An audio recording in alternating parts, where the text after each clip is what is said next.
बोलो श्री कृष्ण भगवान की जय हो। श्री भागवत गीता की जय। भागवत गीता तीसरा अध्याय। कर्म बिना संसार में रही सकता नहीं कोई, मैं भी करता करूँ कर्म हूँ देख सका तू मोय। शुरू सृष्टि में यज्ञ की यज्ञादि करतार, यज्ञ कर्म का फल है नहीं इस बिन विस्तार। यज्ञ रूप है ब्रह्मा का यह जानत धीमान, जो नर त्यागे कर्म को सो मूरख नादान। जिमि कुछ करता कर्म है ना करना तिमि कर्म, इस कर्म करना भला बेजर जान मम। बोलो श्री कृष्ण भगवान की जय। तीसरा अध्याय कर्म योग। अर्जुन बोला कि हे केशव, एक ओर आप ज्ञान को श्रेष्ठ बता रहे हैं तथा दूसरी ओर मुझे युद्ध करने के लिए भी प्रेरित कर रहे हैं। यह दोनों ही विपरीत हैं। कृपा करके एक बात ही आप निश्चित करके कहें जिससे मेरा कल्याण हो। तब श्री कृष्ण बोले कि हे पार्थ, ब्रह्मा द्वारा रचित इस सृष्टि में दो प्रकार के प्राणी हैं। जो लोग ज्ञानी हैं उनकी निष्ठा ज्ञान योग में होती है, और जो कर्म निष्ठा है उनकी निष्ठा सदैव कर्म योग में होती है। हे अर्जुन, जो प्राणी कोई कर्म ना करे और अपने आप को निष्काम सन्यासी समझे तो वह उनकी भूल है, क्योंकि माता के गर्भ में आने से लेकर मृत्यु उपरांत प्राणी सदैव कर्म करता रहता है। अर्जुन, सर्वाधिक मेहनता कर्म है, मेहनत कर्म ही कर्म की है। हे पार्थ, वह लोग मूर्ख और अज्ञानी हैं जो बाल बाल कर्म कर्म इंद्रियों का दमन करके मन में विषयों का चिंतन करते हैं। ऐसे पखंडियों से तो वह प्राणी श्रेष्ठ है जो इंद्रियों से काम लेकर मन को निश्चल भाव से मुझ में लगाए रहते हैं। जिनका मन विषयों में भटका हुआ है और मात्र दिखावे के लिए आसन पर बैठकर मेरा ध्यान करते हैं, तो वह ढोंग है। हे अर्जुन, कर्म के बंधन में वही बंधता है जो मन की कामना से प्रेरित होकर कर्म करता है। जब ब्रह्मा ने सृष्टि की रचना की थी, तभी यज्ञ दी सामग्री की भी रचना करके वह आदेश दिया था कि हे प्राणियों, इस सामग्री में महापुरुषों और भगवान की पूजा अर्चना करो। जो भगवान अंग रूप देवता हैं उनका पूजन भी इसी सामग्री से करो। मन को स्वच्छ और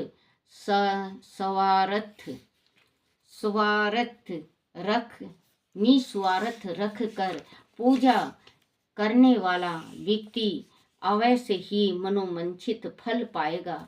इस प्रकार ब्रह्मा जी का आज्ञा से प्राणी देवताओं का पूजन करने लगा और उसका कल्याण होने लगा। हे अर्जुन, देवताओं में मनोमंचित फल देने की समर्थ हैं और उनका कल्याण भी देवता से ही संभव है। हे धनुधर, जो प्राणी देवताओं को अर्पित भोजन को उसका प्रसाद समझकर ग्रहण करता है, वही सच्चा भक्त है।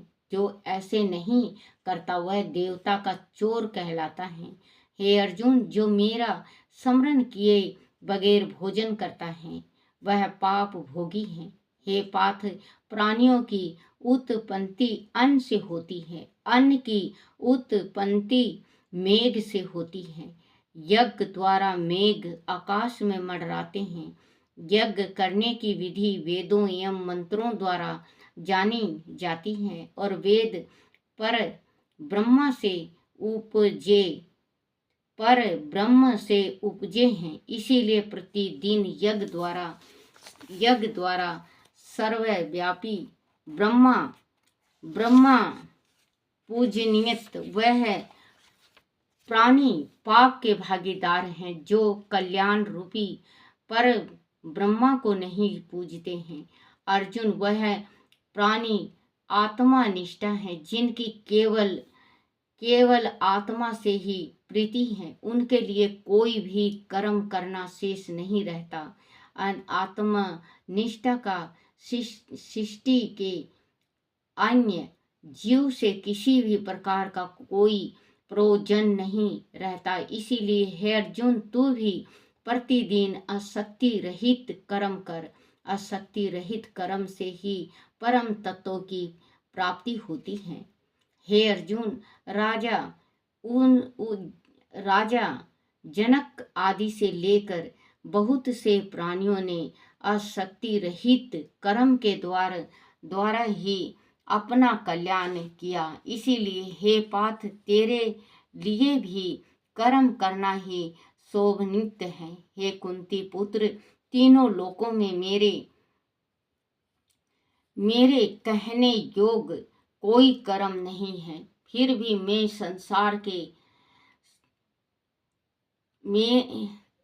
लोकों में मेरे करने योग्य कोई कर्म नहीं है। फिर भी मैं संसार के कल्याण के लिए नाना प्रकार से शुभ कर्म करता हूँ, केवल इसीलिए कि मेरी प्रेरणा पाकर संसारिक लोग भी सत्य कर्म करें। आदि में शुभ कर्मों का त्याग करूंगा तो संसारिक लोग भी निष्मयण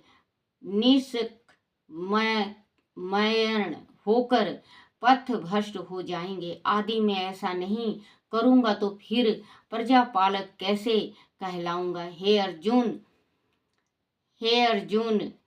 निरासक्त ज्ञानी को भी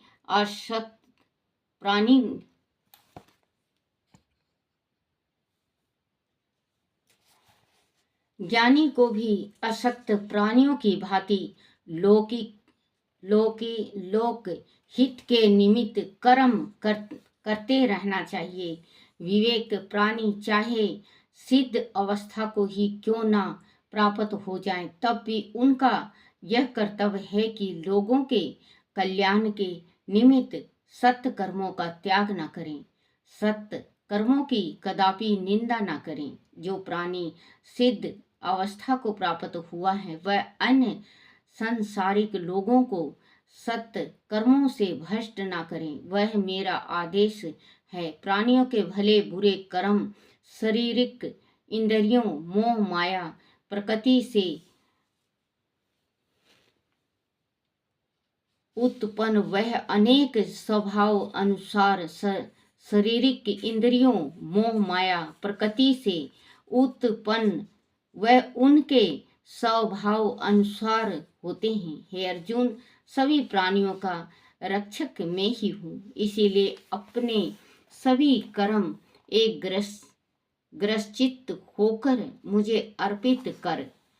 हे पार्थ, निष्काम भाव से शोक और मोह का त्याग करके तू युद्ध कर। प्राणधारियों का ईश्वर होने के कारण मैं ही अध्यात्मा हूँ। हे अर्जुन, प्राणी को राग देश के वशीभूत कदापि नहीं होना चाहिए, क्योंकि राग देश मोक्ष मार्ग के सबसे बड़े शत्रु हैं। हे पार्थ, मैं जगत पालक हूँ।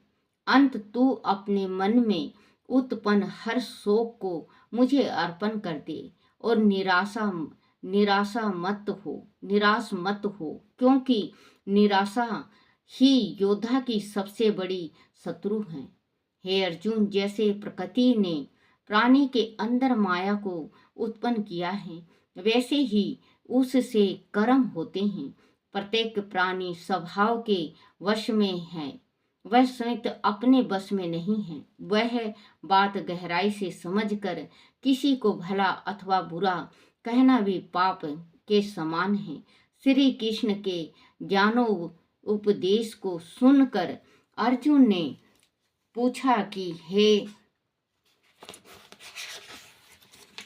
केशव, संसार का हर प्राणी इस बात से भली भांति परिचित है कि पाप कर्म दुखों के जन्मदाता हैं, फिर भी वह पाप कर्म क्यों करते हैं?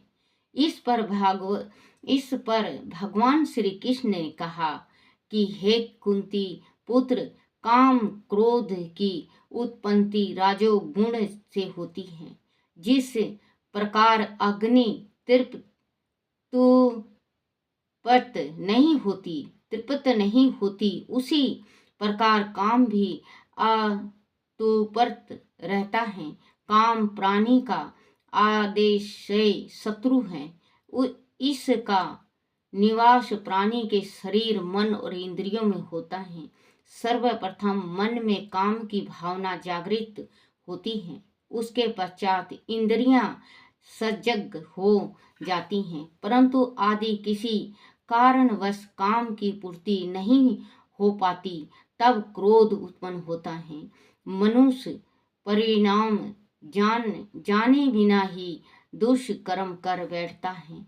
हे कुंती पुत्र, अर्जुन, काम और क्रोध ही प्राणी को भ्रमित करते हैं, जिसके फल स्वरूप वह बड़े से बड़ा दुख भोगता है। हे अर्जुन, मुझे ना पहचानने का अज्ञान प्राणी के अंतर मन में छाया रहता है। जिस प्रकार अग्नि को धुआं ढक लेता है और धुएं दर्पण को ढक लेती हैं, उसी प्रकार काम और क्रोध ने प्राणियों के ज्ञान को ढक लिया है। यह दोनों ही प्राणी के दुश्मन हैं। इसीलिए हे अर्जुन, सर्वप्रथम तू इंद्रियों को अपने वश में कर। हे पार्थ, जो मनुष्य अपनी बुद्धि और विवेक के द्वारा काम क्रोध तथा लोभ पर विजय पा लेता है, अंतु अपने बल का प्रयोग करके काम क्रोध आदि दुष्ट का हनन कर, यही से तेरी विजय का श्री गणेश होगा। बोलो श्री कृष्ण भगवान की जय हो। भागवत का 3रा अध्याय का महत्व। भगवान विष्णु ने लक्ष्मी से कहा कि हे लक्ष्मी, एक नगर में महामूर्ख धन का लोभी एक शूद्र रहता था। उसने तरह तरह के अनर्थ करके धन एकत्रित किया था। फलत वह मांस मदिरा सेवन वह पर स्त्री रमण करने लगा। धीरे धीरे पाप कर्म से कमाया गया उसका धन समाप्त हो गया। शूद्र काफी दुखी रहने लगा। एक दिन निश्चय करके वह चोरी करने के लिए घर से निकल पड़ा, लेकिन चोरी करके लौटते समय रास्ते में कुछ हत्यारों ने उसकी हत्या कर दी और उसका सारा धन लूट लिया। हत्यारे उसके शव को एक वृक्ष की शाखा से बांधकर चले गए। अकाल मृत्यु के पश्चात शूद्र ने प्रेत योनि पाई। वह एक वट वृक्ष में रहता था और अपनी इस प्रेत योनि से काफी दुखी था। कभी कभी वह उस वट वृक्ष से निकल कर उसके चारों ओर घूम कर रोता था कि उसका कोई स्वजन आए और उसे उस योनि से मुक्ति दिलाए। जब उसका पुत्र बड़ा हुआ तो एक दिन उसने अपनी माँ से पूछा कि पिताजी क्या व्यापार करते थे और उनका देहांत कैसे हुआ। माँ ने दुखी मन से सब कुछ बता दिया और कहा कि वह उनके पिता की गति नहीं करा सकी। तब बेटे ने कहा कि माँ, अब मैं बड़ा और समर्थ हो गया हूँ, इसीलिए अब मैं पुत्र का कर्तव्य पूरा करूँगा। वह कहकर शूद्र पुत्र ने पंडित जी से राय ली और माता से आज्ञा लेकर ज्ञात्री की सॉरी बच्चों राय ली और माता जी से आज्ञा लेकर गया जी की ओर चल दिया। काफी दूर चलने के पश्चात वह थक गया और एक छायादार वृक्ष के नीचे विश्राम के लिए रुका। वह उसे भय प्रतीत होने लगा। वह वही वट वृक्ष था जहाँ उसके पिता प्रेत योनि में भटक रहे थे।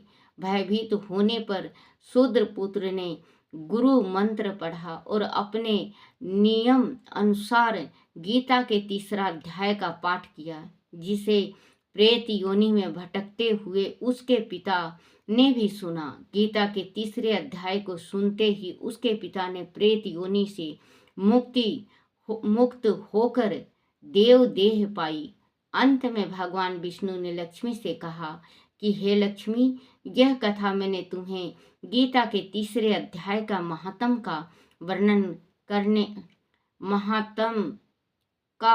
करने के लिए सुनाई है। बोलो श्री कृष्ण भगवान की जय हो।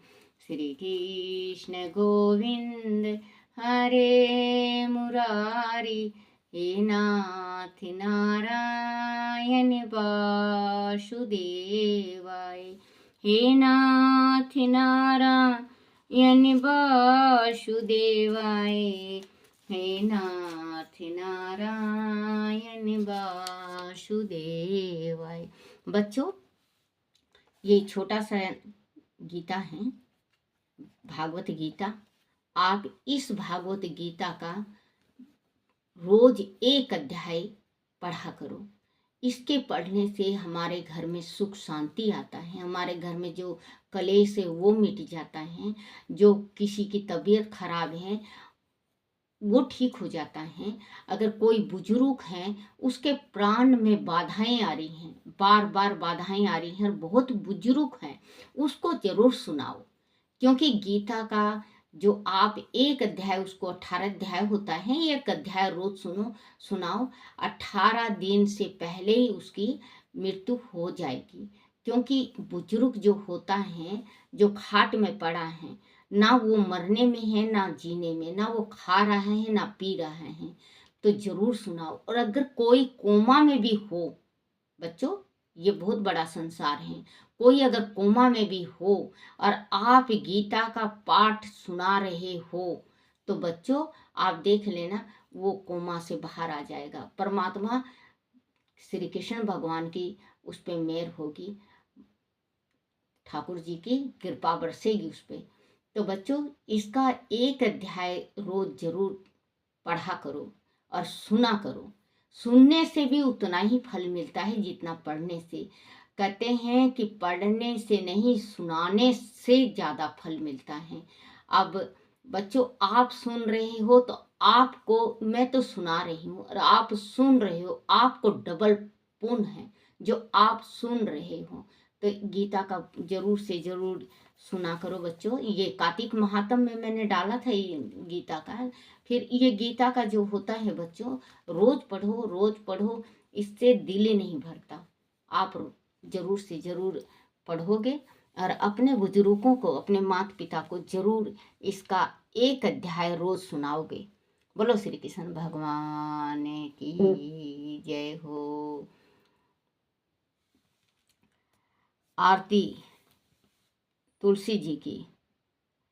तुलसी महारानी नमो नमो, हर की पटरानी नमो नमो, धन तुलसी पुराण तप कीनो शालिग्राम महापटरानी नमो नमो, तुलसी महारानी नमो नमो, घर की पटरानी, जाके पत्र मजीरी कोमल, जाके पत्र मजीरी कोमल, श्रीपति कमल चरण लिपटानी नमो नमो, तुलसी महारानी नमो नमो, घर की पटरानी, धूप दीप नैवेद्य आरती, धूप दीप नैवेद्य आरती,